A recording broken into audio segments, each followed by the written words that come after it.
వర్తమానము వినుమా ప్రియ నేస్తమా, విని నీవు ప్రభుని విశ్వసించుమా. వినుమా ప్రియ నేస్తమా, విని నీవు ప్రభుని విశ్వసించుమా. Praise the lord. దేవునికి స్తోత్రం.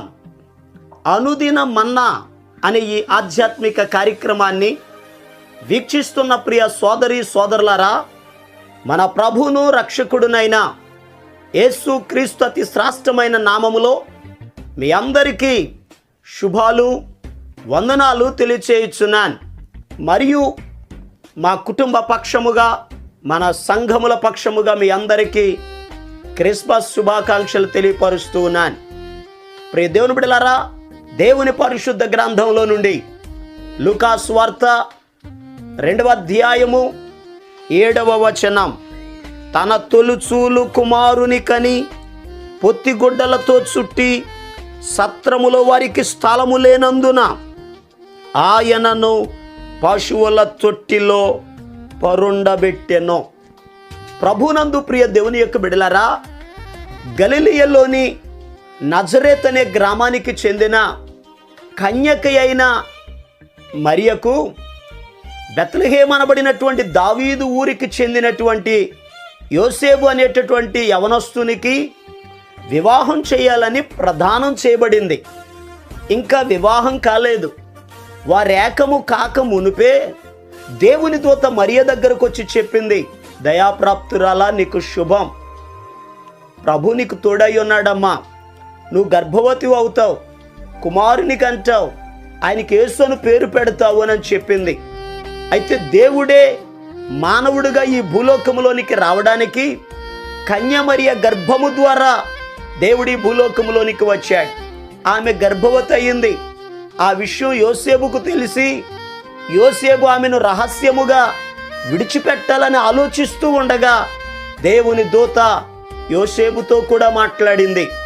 అయ్యా, మరియ ఏ తప్పు చేయలేదు. ఆమె ఒక కుమారుని కనును, తన ప్రజలను వారి పాపముల నుండి ఆయనే విడిపించును గనుక ఆయనకి యేసు అని పేరు పెట్టాలని యెషయా ప్రవచనాన్ని కూడా జ్ఞాపకం చేసింది. కన్యక గర్భవతి అయి కుమారుని కనును, ఆయనకి ఇమ్మానుయేలను పేరు పెట్టుదువు. ఈ వర్తమానం విన్నటువంటి యోసేపు కూడా మరియను జాగ్రత్తగా చూసుకున్నాడు. ఆ దినములలో సర్వలోకానికి ప్రజాసంఖ్య రాయవలెనని కైసరు ఔగుస్తు వలన ఆజ్ఞ అయింది. ఇది కురేనియా సిరియా దేశములకు అధిపతి అయి ఉన్నప్పుడు జరిగిన మొట్టమొదటి ప్రజాసంఖ్య. ఆ ప్రజాసంఖ్యలో తమ పేర్లు రాయబడవలెనని ప్రతి ఒక్కరూ తమ తమ పట్టణాలకు వెళుతూ ఉన్నారు. యోసేపు మరియలకు కూడా ప్రధానమైంది గనుక వారిద్దరూ కూడా ప్రజాసంఖ్యలో రాయించుకొనుటకై బెత్లెహేము అనబడిన దావీదు ఊరికి వెళ్ళారు. అక్కడ ఉన్నప్పుడు ఆమె ప్రసవ దినాలు నిండాయి. ఆమె తన తొలుచూలు కుమారుని కని సత్రములో వారికి స్థలము లేనందున ఆయనను పశువుల తొట్టిలో పరుండబెట్టెను అని వాక్యంలో రాయబడి ఉంది. లోకరక్షకుడు దేవుడు మానవుడుగా ఈ భూలోకములోనికి వస్తే తన ప్రజలను రక్షించుట కొరకు, నశించిన దానిని వెదకి రక్షించుట కొరకు దేవుడు భూలోకానికి దిగి వస్తే ప్రభు ఉండడానికి స్థలము లేదు. ఆ రోజుల్లో ఏ ఇంటిలో వారు ఉండడానికి స్థలము దొరకలేదు. సత్రములో కూడా స్థలము లేదు. సత్రము కూడా నిండిపోయింది. వారు ఒక పశువుల తొట్టెలో ఆ బిడ్డను పరుండబెట్టారు. ప్రియ దేవుని బిడ్డలారా, యేసయ్య ఈ భూలోకంలో ఉండడానికి స్థలము దొరకలేదు. అయితే మన జీవితాలలో దేవునికి స్థలం ఇవ్వాలి. యేసయ్యకు స్థలం ఇచ్చేవారిగా ఉండాలి. ఎందుకనగా ఆనాడు గృహాలలో కానీ సత్రంలో కానీ స్థలము లేదు. ఈరోజు మనం ఎక్కడ ఇవ్వాలి స్థలము అని అడిగితే పరిశుద్ధ గ్రంథంలో రాయబడి ఉంది. సామెతల గ్రంథం 23వ అధ్యాయం 26వ వచనంలో ప్రభు అడుగుతున్నారు, నా కుమారుడా నీ హృదయమును నాకిమ్ము అని అడుగుతున్నారు. ప్రియ దేవుని బిడ్డలారా, యేసయ్యకు మన హృదయములో చోటివ్వాలి. చాలామంది ప్రార్థిస్తున్నారు, ఆరాధిస్తున్నారు, దేవుని దగ్గరకు వస్తున్నారు, కానీ వారి హృదయములో యేసయ్యకు స్థలం ఇవ్వడం లేదు. పాటలు పాడుతున్నారు, కానుకలు ఇస్తున్నారు, పండుగలు చేస్తున్నారు, ప్రభు దగ్గరకు వస్తున్నారు, కానీ వారి హృదయాలలో యేసయ్యకు స్థలము లేదు. అందుకే ప్రభు అన్నారు, ఈ ప్రజలు పెదవులతో నన్ను గణపరుచుదురు గాని వారి హృదయము నాకు దూరముగా ఉన్నది అని అన్నారు. హృదయములో యేసయ్యకు చోటు లేదు. అన్నిటికీ చోటు ఉంటుంది, కానీ యేసయ్య ఉండడానికి స్థలము లేదు గనుకనే హృదయం అనే తలుపుని యేసయ్య తడుతున్నారు, నాకు స్థలం ఇయ్యుడి. ఎందుకనగా ఈ హృదయమును గూర్చి ప్రవక్త అయిన ఇర్మియా గ్రంథంలో రాయబడి ఉంది. ఇర్మియా గ్రంథం 17వ అధ్యాయం 9వ వచనంలో రాయబడినటువంటి మాట, హృదయము అన్నిటికంటే మోసకరమైనది, అది ఘోరమైన వ్యాధి కలిగినటువంటిదని వాక్యంలో రాయబడి ఉంది. ప్రియ దేవుని బిడ్డలారా, మన హృదయమును దేవునికి అప్పగిస్తే, యేసయ్యకు స్థలం ఇస్తే, యేసయ్య మనలను ఆశీర్వదిస్తాడు. యేసయ్య మన జీవితంలోకి వస్తే, యేసయ్య మన హృదయంలోకి వస్తే, మన జీవితము నూతన సృష్టిగా మార్చబడిద్ది, మన జీవితము ఆశీర్వదించబడిద్ది. మన జీవితంలో మేలు పొందుకోవాలి అని అంటే యేసయ్యకు మన హృదయములో స్థలం ఇవ్వాలి. ఇక రెండవదిగా ఇంకెక్కడ స్థలం ఇవ్వాలి అని అడిగితే, ఇంటిలో యేసయ్యకు స్థలం ఇవ్వాలి. పరిశుద్ధ గ్రంథంలో మార్కు సువార్త 5వ అధ్యాయాన్ని మనం చదివితే, యాయీరు అనబడిన ఒక శతాధిపతి ఉన్నాడు. ఆయనకు ఒక కుమార్తె ఉంది. ఆ కుమార్తె రోగముతో చావసిద్ధమై ఉంది. యేసయ్య దగ్గరకు వచ్చాడు, బోధకుడా, నాకు కుమార్తె ఉంది, బలహీనరాలు అయ్యింది, అయ్యా మా ఇంటికి రండి ప్రభువా అని బ్రతిమలాడాడు. యేసయ్య, నేను నీ ఇంటికి వస్తాను, నీ కుమార్తెను బాగు చేస్తానని చెప్పారు. యాయీరుతో పాటు వెళుతూ ఉన్నారు. కొంతమంది ఆ యాయీరు గారి ఇంటి దగ్గర నుండి వచ్చారు. అయ్యా యాయీరు గారు, నీ కుమార్తె చనిపోయిందయ్యా, బోధకుడికి ఇబ్బంది పెట్టొద్దు, కాబట్టి బోధకుడిని పంపించేసే, మీరు వచ్చేయండి, మిగతా కార్యక్రమం చేద్దాము అని అన్నారు. ఆ సమయంలో యాయీరు వచ్చిన వారి వైపు చూడలేదు, కానీ యేసయ్య వైపు చూచాడు. యేసయ్య చెప్పారు, నమ్మిక మాత్రం ఉంచు, నీ కుమార్తె బాగుపడిద్దేనని చెప్పారు. యేసయ్యను తీసుకుని యాయీరు తన గృహానికి వెళ్ళారు. ఆ ఇంట్లోకి వెళ్ళేటప్పటికీ ఆ ఇల్లు ఖాళీ లేదు, ఇంటి నిండా ప్రజలున్నారు. యేసయ్య అక్కడికి వెళ్ళి ఒక మాట అడుగుతున్నాడు, స్థలమియ్యుడి. ఎక్కడ ఇవ్వమంటున్నాడు? ఇంటిలో స్థలం ఇవ్వమంటున్నాడు. ఆ ఇంటిలో మనశ్శాంతి లేదు, ఆ ఇంటిలో సంతోషం లేదు, ఆ ఇంటిలో శవం ఉంది, ఆ ఇంటిలో ఏడుపు ఉంది, ఆ ఇంటిలో కన్నీరు ఉంది. అలా ఏడుస్తున్న ప్రజల దగ్గరకు వచ్చి యేసయ్య అడుగుతున్నాడు, స్థలమియ్యుడి. ప్రియ దేవుని బిడ్డలారా, ఆ ఏడ్చేవారంతా బయటకు వచ్చేసారు. యేసయ్యకి స్థలం ఇచ్చారు. ఆయనకి స్థలం ఇచ్చినటువంటి ఆ సమయంలో యేసయ్య ఒక చిన్న మాట పలికారు, చిన్నదానా లెమ్మని నీతో చెప్పుచున్నాను అని అన్నారు. ఆ మాట చెప్పగానే చనిపోయిన చిన్నది నిద్రపోయిన అమ్మాయి లేచినట్టుగా లేచి కూర్చుంది. ఏడ్చేవారంతా సంతోషించారు.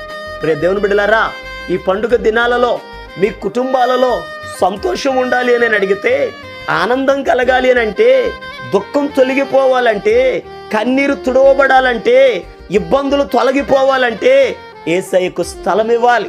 యేసయ్య ఎక్కడ ఉంటారో అక్కడ సంతోషం ఉంటుంది. యేసయ్య ఉన్న స్థలములో జీవము ఉంటుంది. యేసయ్య ఉన్న స్థలములో ఆశీర్వాదం ఉంటుంది. యేసయ్య ఉన్న స్థలములో కొరతలు తీర్చబడతాయి. ఒక రోజు నాడు మధ్యాహ్న సమయమందు అబ్రహాము గారి ఇంటి దగ్గర యేసయ్య కనబడ్డారు. అయితే అబ్రహాము లేచి పరుగు పరుగున వెళ్ళి సాగిలపడి నమస్కరించి ఇంటిలోనికి ఆహ్వానించాడు. యేసయ్యకు స్థలం ఇచ్చాడు. యేసయ్యకు స్థలం ఇచ్చారు గనుకనే ఆయనకున్న కొరత తిరిగిపోయింది. ఆయనకి సంతానం లేదు. ఆ రోజు ప్రభు చెప్పారు, మరుసటి ఏట ఇదే ఋతువుకి నీ కౌగిలిలో మగబిడ్డ ఉంటారని శారమ్మ గారితో చెప్పారు. ఈరోజు ఈ మాటలు వింటున్న ప్రియ దేవుని బిడ్డలారా, చాలా జాగ్రత్తగా గమనించండి. యేసయ్యను మన ఇంటికి ఆహ్వానిద్దాం. ఆయన మన ఇంటికి వస్తే మన అవసరతలు తీరిపోతాయి. కానా పెండ్లి విందులో యేసయ్యను ఆహ్వానించారు. యేసయ్యకి స్థలం ఇచ్చారు. అక్కడ కొరత వచ్చింది, నీళ్లను ద్రాక్షారసంగా చేశారు. ఈరోజు ప్రియ దేవుని బిడ్డలారా, సత్రములో యేసయ్యకి స్థలము లేదు, కానీ నీ హృదయంలో యేసయ్యకి స్థలం ఇవ్వండి. మీ ఇంటిలో యేసయ్యకి స్థలం ఇవ్వండి. మీరు మీ కుటుంబము ఆశీర్వదించబడండి. ఈరోజు అలా దేవుడు మిమ్మల్ని ఆశీర్వదించున్నట్లు మీ కొరకు నేను ప్రార్థన చేస్తాను. తలలు వంచండి, కళ్ళు మూసుకునండి, ప్రార్థనలు ఏకీభవించండి. మహాపరిశుద్ధుడును ప్రేమ కలిగిన మా యేసయ్యా నీకు వందనాలు. అయ్యా, ఈ మాటలు విన్న నీ ప్రియ బిడ్డల కొరకు ప్రార్థిస్తున్నాను. సత్రవులో స్థలము లేనందున పశువుల తొట్టిలో పరుండబెట్టారు నాయన. అయితే అయ్యా, నీకు మా హృదయంలో స్థలం ఇవ్వాలని, అయితే మా జీవితంలో ప్రభువా మా యొక్క ఇంటిలో నీకు స్థలం ఇవ్వాలని నీ వాక్యం ద్వారా మేము నేర్చుకున్నాం. అలా స్థలం ఇచ్చి భక్తులు ఆశీర్వదించబడ్డారు. అయ్యా, ఈ మాటలు వింటున్న బిడ్డలలో ఎవరైనా బలహీనులుగా ఉంటే, సమస్యలలో ఉంటే, దుఃఖముతో ఉంటే, వేదనతో ఉంటే, యేసు నామములో దుఃఖ దినములు సమాప్తములగునుగాక ఆజ్ఞాపిస్తున్నాను. నీ కార్యములను మీరు జరిగించండి, ఆశీర్వదించండి. ఉన్నతమైన నీ కార్యములను మీరు జరిగించండి. మహిమ, ఘనత, ప్రభావాలు మీరు మాత్రమే పొందుకొనమని నీ బిడ్డలను దీవించి ఆశీర్వదించండి. గొప్ప కార్యాలు చేయగలిగిన మా పరమ తండ్రి, నీ కార్యములు నీ బిడ్డల జీవితాలలో జరిగించి ఆశీర్వదించి వర్ధిల్ల చేయమని యేసు క్రీస్తు అతి పరిశుద్ధమైన నామం పేరట ప్రార్థన చేసి అడిగి పొందుకొని ఉన్నాము తండ్రి. ఆమేన్. మన ప్రభు అయిన యేసు క్రీస్తు కృప మీకు తోడుగా ఉండి నడిపించునుగాక. ఆమేన్. ఈరోజు పుట్టినరోజు మరియు పెళ్లి రోజు జరుపుకుంటున్న వారికి సీసలి మన్నా చర్చి తరపున మా కుటుంబ పక్షముగా మీకు శుభాలు తెలియపరుస్తున్నాం. May God bless you. దేవుడు మీకు తోడుగా ఉండి మిమ్మల్ని ఆశీర్వదించునుగాక. దయచేసి గమనించండి, మీ కొరకును మీ కుటుంబం కొరకును దేవుడు మిమ్మలను అభివృద్ధి పరచాలని నిత్యము మేము ప్రార్థన చేస్తున్నాం. ఏమైనా ప్రార్థన అవసరతలు ఉన్న యెడల ఈ స్క్రీన్ మీద కనబడుతున్న నెంబర్కి ఫోన్ చేసి తెలియపరచండి. ప్రియ దేవుని బిడ్డలారా, అనుదిన మన్నా అనే ఈ వర్తమానాలు మీ స్నేహితులకు, మీ బంధువులకు కూడా షేర్ చేయండి. మన్నా చర్చ్ సీసలి అనే ఈ యూట్యూబ్ ఛానల్ను సబ్స్క్రైబ్ చేయండి. అందరికీ వందనాలు. కథ కాదు, కల్పన కాదు, యేసుని జన్మము శిథిలపు బ్రతుకున శుభమును గూర్చే నిజమగు బహుమానము. కథ కాదు, కల్పన కాదు, యేసుని జన్మము శిథిలపు బ్రతుకున శుభమును గూర్చే నిజమగు బహుమానము.